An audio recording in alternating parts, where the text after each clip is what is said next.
This is an instructional video on the softball/baseball tracker that I created, and the link to the Excel spreadsheet that this is on and to the Google Docs is in the descriptions. If you're interested in using it, it's completely free. I just did this to help people out who might be new to coaching or looking for a new way to keep track of all the data that surrounds baseball and softball.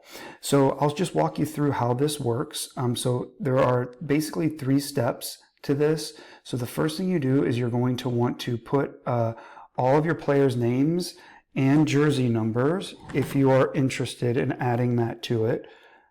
So you would just type in their name and then add on, and you can see that name gets placed into here for your tracking summary. The tracking summary does a number of things. One, it tells you how many times a player has played each position. Then it gives you a percentage of infield, outfield, bench, total innings played. The numbers here, how many actual times, and then what percentage they've played, infield and outfield. And then they have game absence, how many times they've missed, and games played. So here you can see I've added in everyone's name, and I have a sample game that is set up, and you can see that this will track how many times every player has played in each position.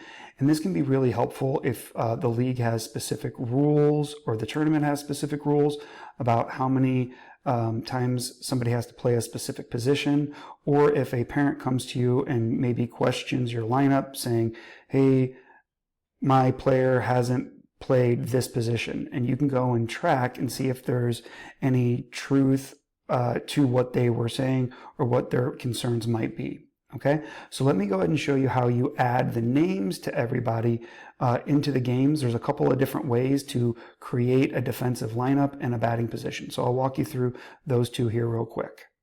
So what I've done is I've gone ahead and I've added all the players' names here along with their jersey numbers.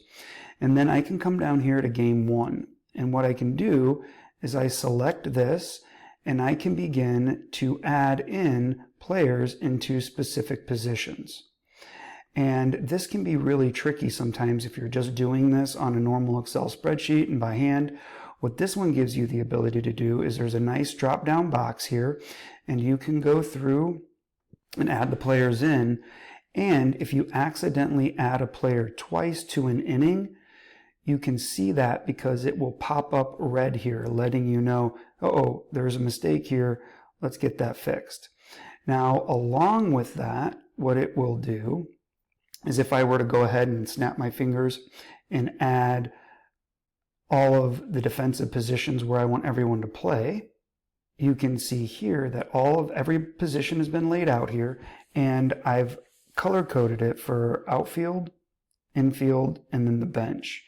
And then everything is tracked over here in the player game summary. So how many times each person has played the infield, outfield, and then the bench. And then there's a total here that is very helpful to track just in case there's a mistake. One of the girls is playing 7 innings. That means somebody would be playing 5, and that would help you track that very easily. But the nice thing is you can come and see, like, okay, for some reason when I laid this out, these 2 players are on the bench 3 times. That's not fair. Maybe that doesn't follow the league rules. I can go through and look and see who's only on the bench once, and then I can move that around for fairness. And then I can build out each game like this. It also allows me to come in here and set the batting order. Okay, and the same thing, if I put a player in twice, it will highlight that as red, letting me know, uh-oh, hey, there's a problem here. It also allows you to add in any absent players that aren't there, and that is tracked. And it will allow you to select a player of the game, all right? And it will track that as well. So once all that information is identified and you're very happy with the layout, everybody's in a position where you think they can succeed, you can scroll down here to the bottom to the game card, and the game card is already filled out for you. So this game card does a couple of things for you. It gives you 3 different ones, so you can hand it out to 2 assistants or to the other team if you need to. And you can see here that there's a couple things. One, the positioning is on the left and in the middle here, and then it's automatically filled in. So if you are reading out, okay, this is the fourth inning or the 5th inning, you can read off the names. Every other position is highlighted to make it a little bit easier to read. But if I'm looking for who's playing shortstop in the 5th inning, I don't have to come all the way to the left. I can just come right here. Oh, Helena's playing in the 5th inning, okay? Or Lucy is playing catcher in the 5th inning. Quinn is playing it in the 6th inning. And you can go through that, and it just makes it a little bit easier. And this is in a printer-friendly layout where you can cut them and give each of your assistant coaches a copy of it, okay? Now, once it starts, you can see here that the master program will track everyone's position, how many times they've played it, and you can pick out any, like, oh, that's really weird here, or things like that. So for example, if I come over here, let's say a parent is concerned with the number of times their kid has been playing the bench. Well, you can come and look at that, and it'll say, oh, this player has been on the bench 35 times compared to maybe someone else who's only been on there 26, and you can then manipulate the next game as that is tracked through. Okay, so let me give you a hint on how this works. So here I've gone ahead and filled out the defensive lineup for game 1. I put the batting order in there. No players are absent, okay? And then after the game, I look and say, okay, Georgia is the player of the game. So I come here and I look. All right, and I can see if I believe this lineup is fair, okay? And then I can go to my master page and I can see it will show me where every player is playing, total innings played. Oh, and I can see here, wait, what's going on here? Mora and Kennedy are at 50%. So then I can come back to here and I can find out where they've been playing, and then I can move them around a little bit, okay? And manipulate this the way that I feel is best to make sure I'm getting the most outcome for all of my players. And then I come over to my game card and it is ready to be printed out. And again, this is free to download at any time. Now, let's say that you don't have time to create an entire lineup, okay? Right here on every page, you can see that if I click on the free baseball link, it will bring me to this page here. And this is an automatic lineup generator that's really cool. So I'm going to go ahead and put the players' names in here. And it's very important that you put the players' names in here spelled exactly how you have it spelled in the lineup. So I'll go ahead and type these in real quick.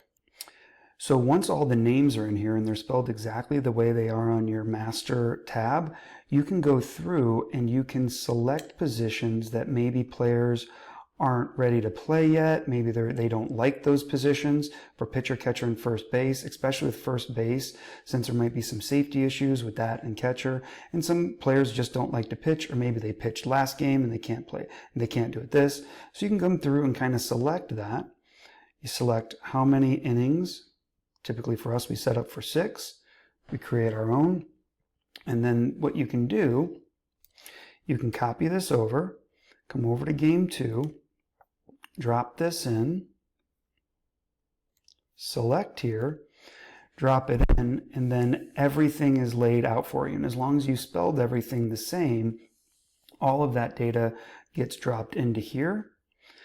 And then I'll just kind of quickly make up a batting assignment, give out a player of the game, and I can come to my master card here, and all of that data has been dropped in. This is the number of innings played. Here's center field, and I can begin to really track all of the data, including nobody's been absent, player of the game, and you can even manipulate this because it's an Excel spreadsheet in any way. So I'll go ahead and quickly put another one in where someone actually is absent. So here's another one. Notice there's only 3 benches here. I can come in here and I'm going to put Peggy as being absent. copy this over, drop this down.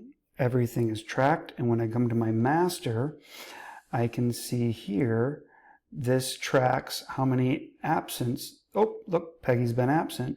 And you can see when it says total innings played, that's right there. And that will help to track the number of positions every person has been in and keeping the percentages as accurate as possible. Okay, so the average inning here is pretty silly. That can just be deleted if you don't like that, which I don't know why you'd use it. But here it is, and this is all kind of set up. And then again, the game cards are, let me go ahead and, the game cards are all ready to print off. And time coaching. Hopefully this is something that can help you with your coaching. I use this in different versions of this that I've seen out there, but no one, and I think this is a really fair way to make sure that every player is getting the right position. It can help you with your coaching, and setting lineups is by far one of the most stressful parts. So hopefully this would help you. And again, the link is down there in the description. There's both a Google Doc and an Excel spreadsheet that you can download and use. Again, totally free. This is just something that I created to help me, and hopefully it helps you. All right. Thank you so much.